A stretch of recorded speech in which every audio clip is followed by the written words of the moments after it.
왕상 22장. 왕상 22장을 다 펴시기 바랍니다. 오므리 왕가 네 번째 왕조라고 그랬죠.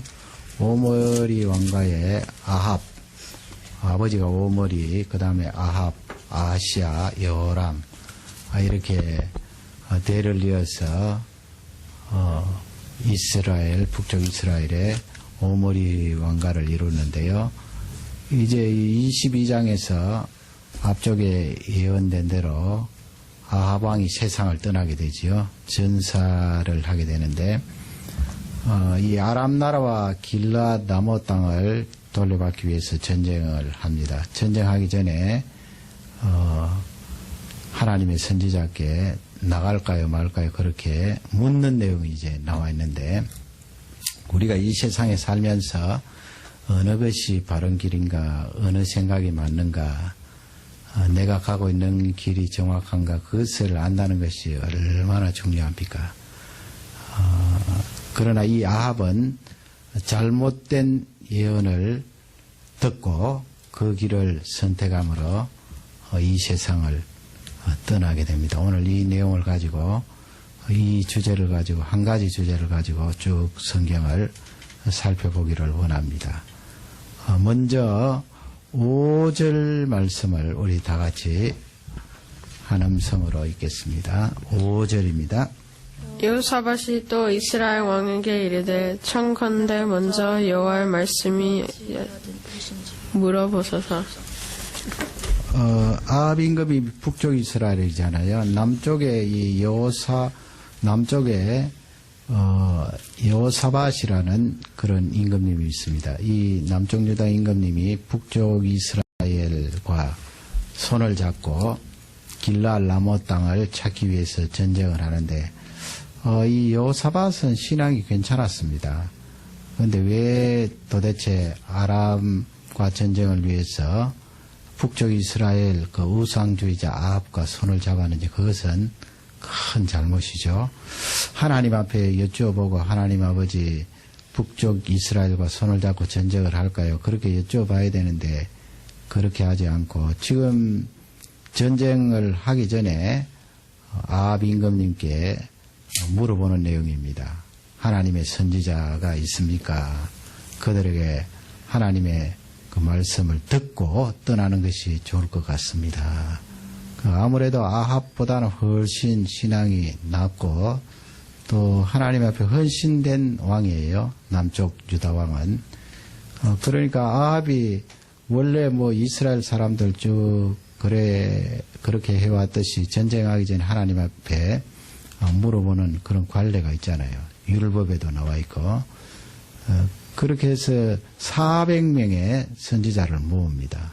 사마리아 성읍에 왕도 모이고 또 군사들도 모이고 400사람의 선지자들이 거기서 모여서 예언을 합니다. 아합 임금님이 올라갈까 말까 그렇게 선지자들에게 묻는데요. 6절에 가면 그 대답이 나와 있죠. 6절을 다 같이 읽도록 하겠습니다.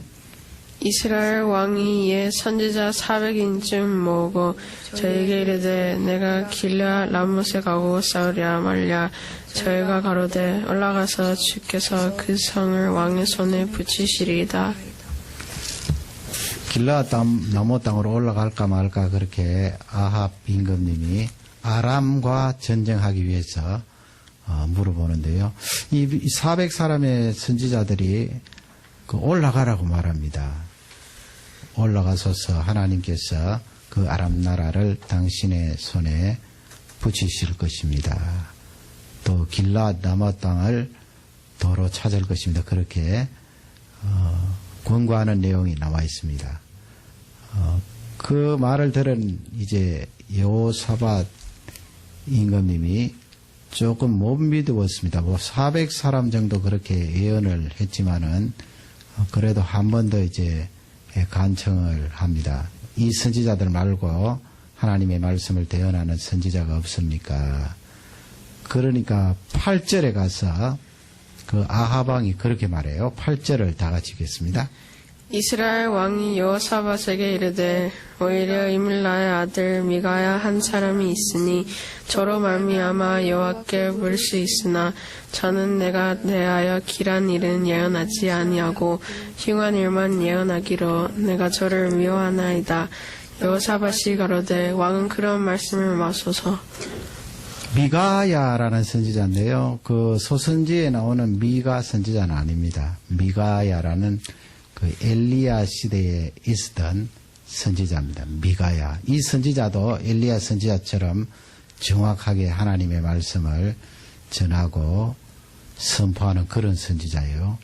정확하게 하나님의 말씀을 전하니까 아합 임금님께 바로 찌르지 않겠어요.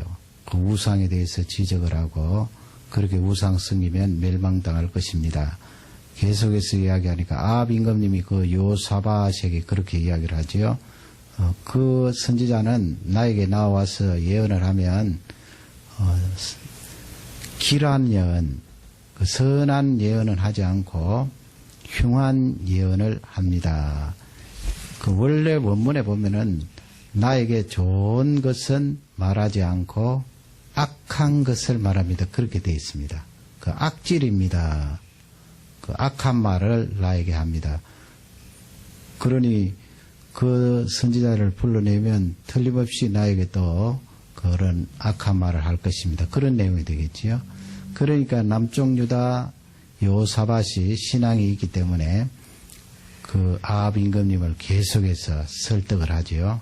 그 선지자에게 하나님의 말씀이 어떻게 전하야 되는지 물어보게 하소서 하니까 아합 임금님이 그 미가야 선지자를 불러들이게 됩니다.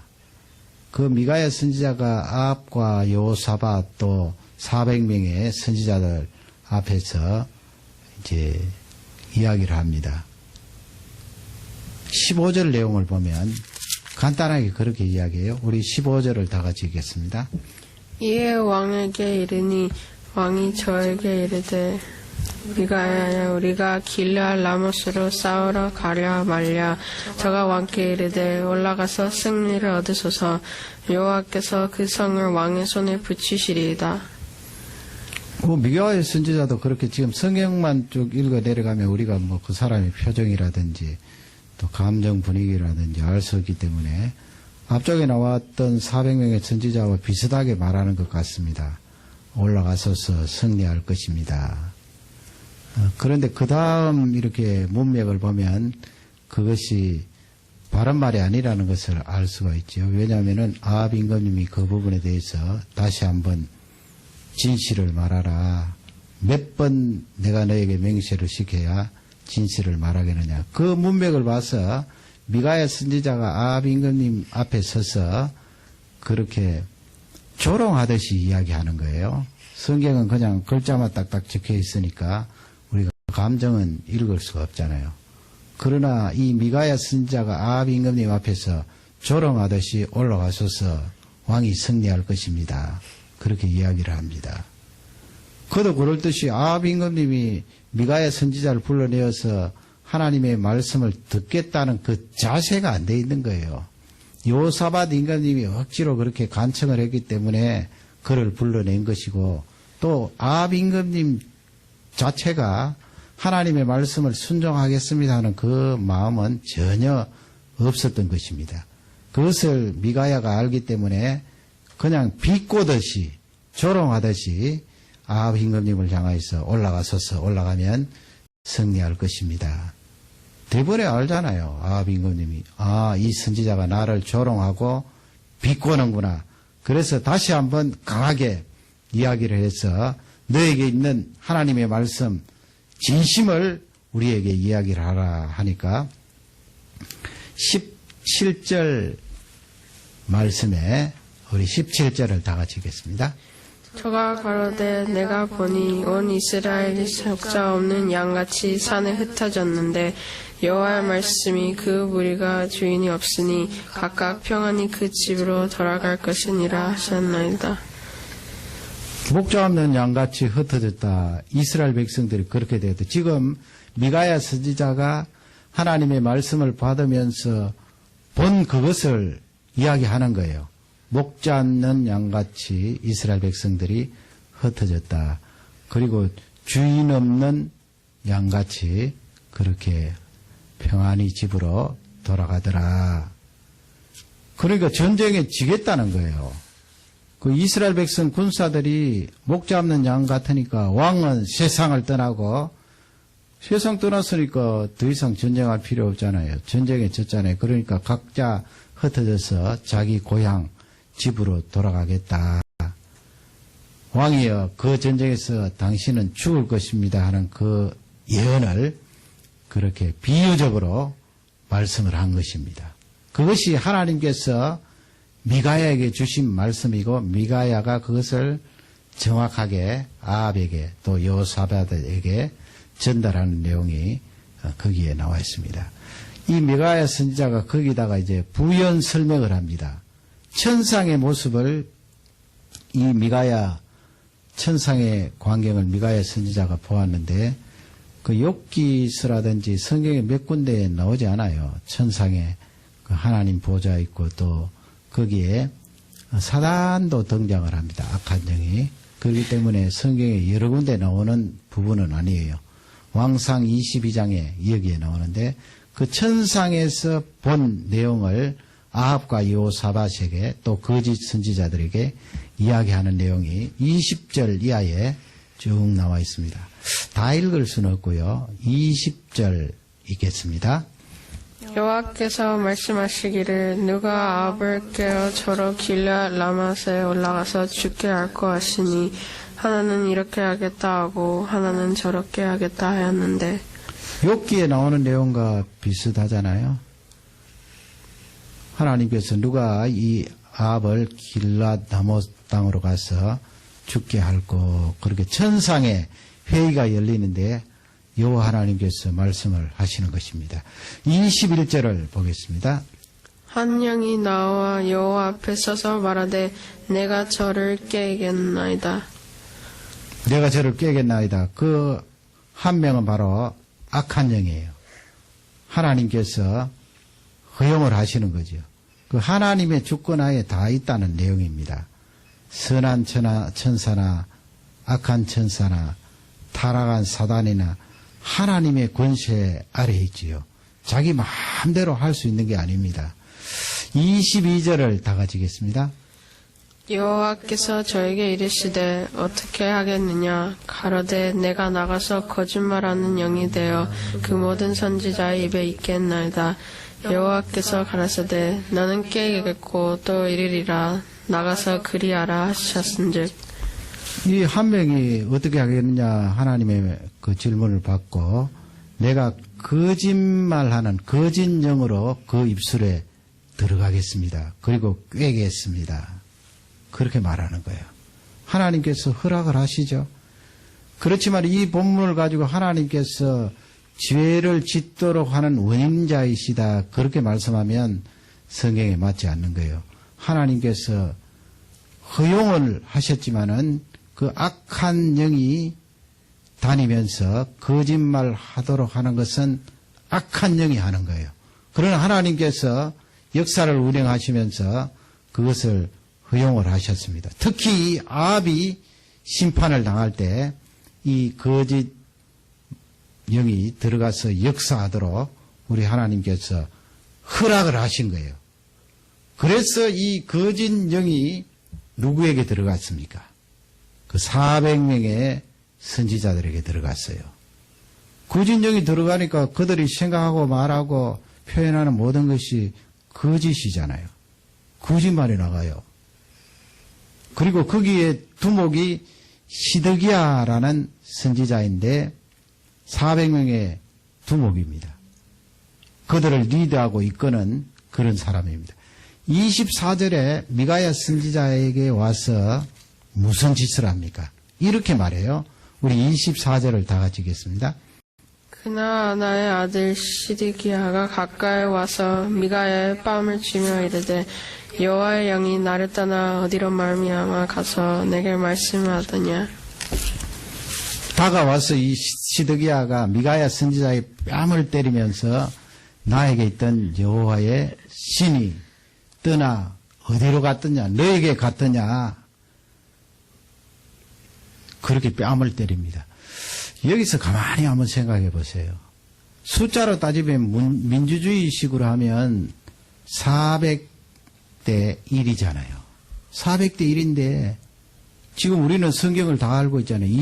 약 2800년 전에 일어났던 일인데 정확한 정답은 우리는 알고 있어요. 왜냐하면은 아합 임금님이 그 길르앗 라못 전쟁에서 화살에 맞고 죽었잖아요. 세상을 떠났어요. 그렇기 때문에 미가야 선지자의 그 예언이 정확했다는 것을 알 수가 있고 400명은 거짓말이에요. 잘못 이야기한 거예요. 이 내용이 굉장히 중요합니다. 민주주의식으로 말하면 다수결 쪽에 기울어서 그쪽에 손을 들어주어야 되는데 이 세상에 일어나는 일들, 생각들, 사상들 다 그렇지만은 않다 하는 것을 우리에게 알려주고 있습니다. 그러기에 우리가 인생을 살면서 어느 것이 바른 생각이고 어느 것이 중요한지 그것을 선택하는 일이 그토록 중요합니다. 그러기에 이 400명의 선지자들이 말하는 것을 선택하면 아합 임금님처럼 큰 어려움을 당할 수밖에 없어요. 이번에 제가 이 세월호 이야기를 많이 하는데 우리 신앙생활 하는데 굉장한 교훈을 주기 때문에 이야기하지 않을 수가 없어요. 그 배의 주인이 바로 구원파잖아요. 구원파의 핵심적인 교리가 무엇인가 하면 예수 그리스도를 믿고 구원을 받으면 그 다음부터 죄를 지어도 죄 짓는 그 부분에 대해서 책임이 없다고 말해요. 책임이 없다고 말해요. 그러면 어떻게 되는 거예요? 그래서 이 양반이 뭘 이야기하는가 하면 사람이 사람을 해쳐서 그 사람의 생명을 빼앗는 것, 살인이라 그러잖아요. 신구약 성경을 살펴보면 살인을 하면 지옥 간다는 그 말씀이 없다 그랬어요. 성경을 잘 모르면 그 말이 맞는 것 같아 보이기도 해요. 성경을 잘 모르면. 그러나 성경을 정확히 보면은 그 말은 엄청나게 틀렸어요. 요한계시록에도 나오지요. 불못에 들어가는 사람, 거기 보면은 거짓말하는 사람, 또 살인자가 나와 있어요. 그러니 많은 사람들이 그렇게 말해도 그 말에 대해서 분별을 하지 못하고 따라가는 거예요. 어떻게 예수님 믿고 나서 짓는 죄는 우리에게 책임이 없다고 말해요. 그렇게 말하면 예수님 믿고 나서도 내가 계속해서 심각한 죄를 자꾸 지으면 그건 그 사람 예수님 믿지 않는 거예요. 거꾸로 올라가 보면. 예수님 믿고 나서도 죄를 지을 수가 있는데 그 죄에 대한 책임이 없는 것이 아니고 철저히 하나님 앞에 회개하면서 돌이키고 자기 살을 깎아내는 듯한 아픔과 고통을 느끼면서 하나님 앞에 돌아와서 회개하고 눈물 흘려야 되지요. 그러니 그 사람이 그렇게 이야기하니까 그 배에 탄 선원들 다 밝혀지지는 않았지만은 7, 80%가 구원파라 그러잖아요. 그 구원파 그 사람들이 어떤 생각으로 그 배를 몰고 갔겠어요? 사람의 생명이 귀하게 보이겠습니까? 그러니 먼저 탈출한 거예요. 이 세상에 신앙생활하면서 또 인생을 살아가면서 바른 생각, 옳은 판단 그것이 그토록 중요해요. 그러면 조금 더 이야기해 보겠습니다. 참 사랑하는 자녀를 잃은 그 부모님들 또 우리도 같이 거기에 아픔을 느끼면서 그 현장을 보는데 왜 우리가 더 가슴을 아파합니까? 그 속에 있었던 학생들 또 일반인들 살 수 있었는데 죽었단 말이에요. 물론 하나님께서 허용을 하셨지만은 왜냐하면은 배 안에 있었던 그 사람들이 충분한 시간이 있었잖아요. 바깥으로 나올 수 있는 시간. 그러나 방송이 10번이나 그렇게 배 안에 있으라고 나오니까 어떻게 해요? 우리 교회 어느 집사님도 어른이 거기에 타고 있었더라도 10번 정도 방송을 들으면 어쩔 수 없이 조끼를 입고 그 안에 들어있었을 것이다 말하는데 계속해서 방송이 나오는 거예요. 배 안에 머물러 있으라고. 방송하는 그 자매는 무전기를 가지고 위쪽에 있는 선원들에게, 선자에게, 항해사에게 어떻게 하면 좋을까요? 10번이나 무전을 했다고 그러잖아요. 그러면 이 사람들이 무전을 안 해준 거예요. 대답을 안 해준 거예요. 그러니까 그냥 방송으로 있으라 그러니까 학생들과 일반인들이 거기에 있다가 배가 급속도로 침수가 되고 나중에는 거꾸로 뒤집어져서 나올 수가 있나요? 못 나오거든요. 이걸 이제 신앙적으로 한번 적용을 해 보시기 바랍니다. 그 사고에서 세상을 떠난 많은 사람들이 안타깝게 목숨을 잃었는데 중요한 포인트는 매뉴얼이 없었다는 거 아닙니까? 매뉴얼이. 물론 그 세월호에는 매뉴얼이 있습니다. 배가 불이 났을 때, 배가 침수가 됐을 때 이렇게 하는 그 매뉴얼이 없는 배가 어디에 있어요? 매뉴얼은 있어요.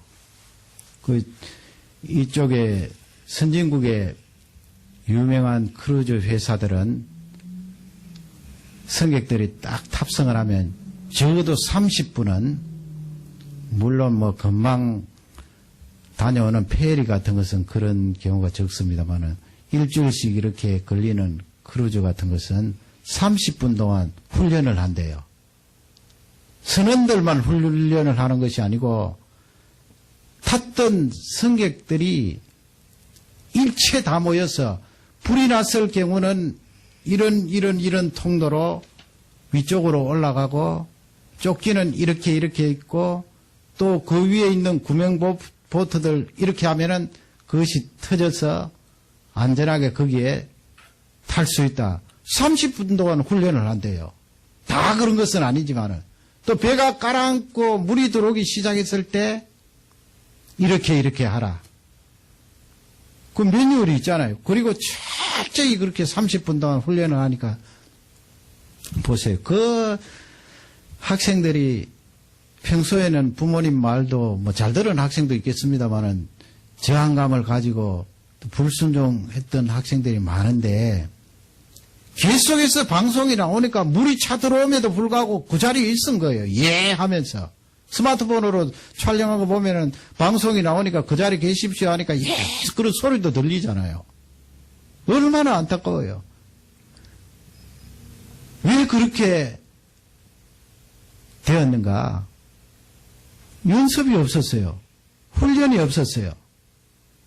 그리고 물론 그 자매님이 방송을 할 때는 무전 전락을 해서 명령이 떨어져야 배 바깥으로 나가라고 그렇게 방송을 할 수 있기 때문에 그렇게 했지만은 만약에 보세요. 그 브릿지에 있는 조타실에 있는 그 부분이 어떻게 폭격을 받아서 날아갔다고 하면 그 위에 있던 항해사나 선원은 이미 죽었잖아요. 예를 들어서 이미 죽으면 아무리 무전을 쳐도 대답 없는 거예요. 그럼 뭘 해야 됩니까? 아래쪽에 있는 승무원들, 기술을 가진 승무원은 아니지만은 행정과 사무와 안내를 보는 승무원들도 벌써 물이 차 들어오면 기다리고 있으라는 안내를 하지 말고 위쪽으로 올라가라 그래야 돼요. 왜 그렇게 못했느냐? 그 배에 매뉴얼은 있었지만 훈련을 안 한 거예요. 훈련을요. 훈련을 했더라면 다 할 거 아니에요. 그리고 거기에 탔던 승객들이 출발할 때 그런 훈련을 했으면 벌써 물차 들어오면 위쪽에 올라갔죠. 누가 이야기하든 하진 않든. 그러면 살았던 거예요. 안타까움과 아픔을, 고통을 느끼면서 그 이야기를 다시 하는 이유는 적용을 해보세요. 오늘 말씀 보면은 400명이 말한 것 거짓말이잖아요. 잘못된 거잖아요. 왕이 전쟁에 나가면 죽게 돼 있는데 왕이시여 전쟁에 나가면 이길 것입니다. 하나님께서 길앗 남은 땅을 당신의 손에 붙이실 것입니다. 죽잖아요. 죽는데 아합 임금님이 그쪽을 따라가는 거예요. 그러나 반대로 미가야 선지자는 참말을 하고 왕이 그 전쟁에 가면은 이스라엘이 주인을 잃을 것입니다. 다 흩어질 것입니다. 그 말이 옳았는데도 그 말을 따라가지 않고 결국은 400명을 선택하다가 아합 임금님은 세상을 떠나게 되었습니다. 적용을 해봅니다. 우리가 인생을 살아가는데 매뉴얼이 있습니까? 얼마나 감사한지요. 매뉴얼이 여기에 있습니다. 성경 말씀입니다. 인생 살아가는데 매뉴얼입니다. 그러나 이 매뉴얼을 그냥 나에게 적용하지 않고 내 삶에 귀한 액기스로 사용하지 않으면, 적용하지 않으면 세월호처럼 되는 거예요. 세월호에 매뉴얼이 있었다고요.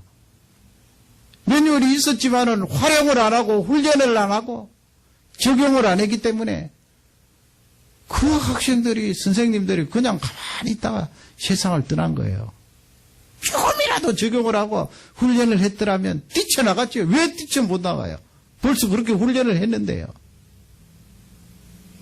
이 하나님의 말씀을 하나님께서 우리에게 매뉴얼로 주셨습니다. 세계적인 베스트셀러. 누구라도 이 하나님의 말씀을 없애려고 하고 지우려고 해도 아무도 그렇게 할 수가 없었습니다. 하나님이 살아계시기에 이 말씀이 진짜 진리이기에 그렇게 할 수가 없습니다. 그러면 이 세상의 바른 생각, 바른 판단, 바른 길로 나아가기 위해서는 적용을 해야죠. 이 매뉴얼을 가지고 활용을 해야죠. 하나님의 말씀을 읽고 암송을 좀 많이 했으면 좋겠어요. 잊어버려도 또 외우고 하나님의 말씀을 암송하고, 그래야 위급한 상황에 배에 물이 들어오면 뛰쳐나가지요. 배에 물이 들어오면 배가 기울고 하면 정신이 없다고요. 어떻게 우리 사람이 뭘 하겠어요? 배에 대한 지식이 아무것도 없는데 그 학생들이 뭘 하겠어요? 매뉴얼이 앞에 지금 있은들 그 매뉴얼을 읽고 정신을 차리겠습니까? 안 돼요. 늦었다고요. 하나님의 말씀 매뉴얼이 우리에게 주어졌는데 우리가 인생을 살면서 위기를 맞고 작든 크든 어려움을 맞이할 때 이 말씀을 붙들고 바른 생각으로, 바른 방향으로 나아가기 위해서는 이 말씀을 평소에 훈련을 해야 돼요. 적용을 해야 돼요. 읽어야 되고요. 암송을 해야 되고요. 이 말씀을 떠나지 않아야 돼요. 그것이 너무나 중요해요. 하나님의 말씀, 이 말씀을 붙들으라는 귀한 메시지예요. 그 수많은 학생들 세상을 떠났는데 우리는 이 말씀을 붙들면서 그들을 위하여 기도하며 내 인생도 그렇게 표류를 당하여서 어려움을 당하지 않도록 하나님의 이 매뉴얼을 붙들고 평소에 적용하고 훈련할 수 있도록 은혜를 다해 주옵소서. 간절히 힘쓰고 애써야 될 것입니다. 이 하나님의 말씀이 나에게 가까이 있고 훈련만 되면 걱정 없습니다. 그 매뉴얼대로 가면 400명 아니라 4천만 명이 이야기해도 하나님 말씀 쪽으로 선택을 하면 돼요. 거기에 살 길이 있고 하나님의 영광이 있는 줄 확신합니다. 오늘 이 말씀이 축복이 되기를 주님의 이름으로 축원합니다.